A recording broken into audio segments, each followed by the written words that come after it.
The prayer of every inventor is that their creation becomes a great success and hopefully changes human life for the better. There is, however, another part of inventing that inventors tend to forget all the time: safety. In most cases, the safety of an invention is not considered a priority until it has hurt someone or lots of people. Sometimes, the first victim of an invention is the inventors themselves, which becomes very sad when the invention goes ahead to make a big impact on the world. Here is a look at the top 5 inventions whose inventors never lived to enjoy them. At number 5, we have the printing press. The modern printer may not be so complicated, so you wouldn't expect it to kill anyone, but then, things happen, right? William Bullock's rotary printing press in 1860 was the most advanced of its time, with the ability to feed sheets of paper automatically and print up to 12,000 sheets in 1 hour.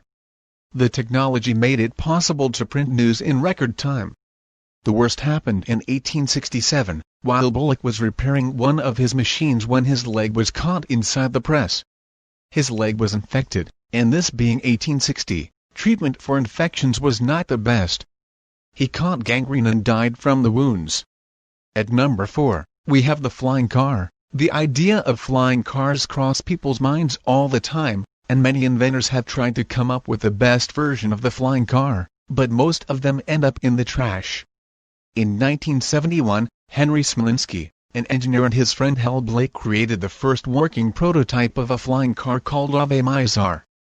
The idea was quite simple. They simply fit the wings of a small plane onto a Ford Pinto. The wings were detachable, and they could also fit into the car's trunk. The idea was expected to revolutionize the auto industry until 1973, when Smolinski and Blake went on a test ride on their flying car before launching commercial production. One of the wings fell off mid-flight, causing a crash that killed both inventors. At number 3, we have the parachute. The story of the first parachute is nearly as tragic as that of the first hot air balloon, except for how far down the inventor fell. The victim, in this case, was Franz Reichelt, an Austrian tailor who had a shop in Paris. He developed an interest in creating a suit with a parachute that could deploy mid-air easily to be worn when you board an aircraft.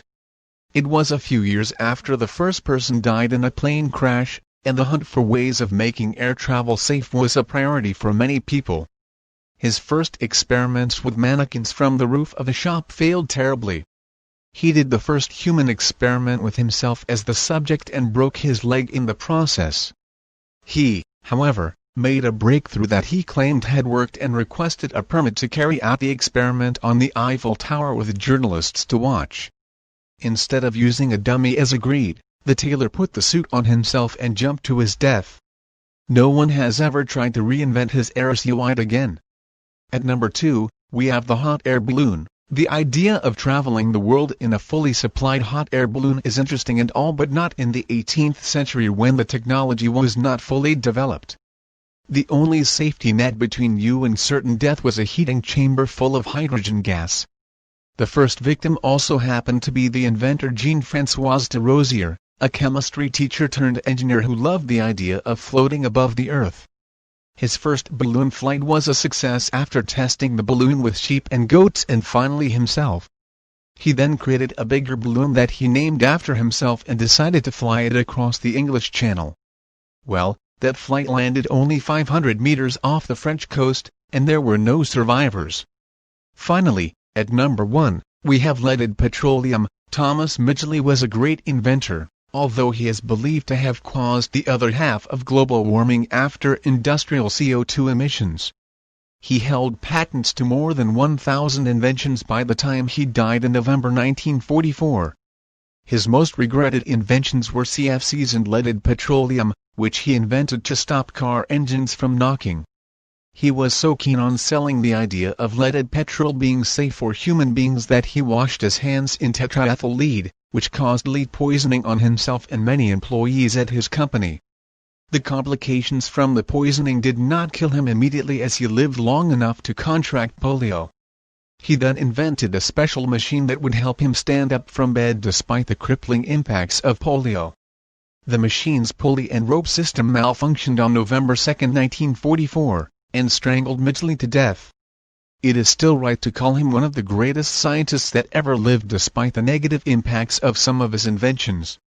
Thank you so much for watching the video. See you all in the next video. Till then, take care, stay safe, and don't forget to subscribe the channel for more interesting videos.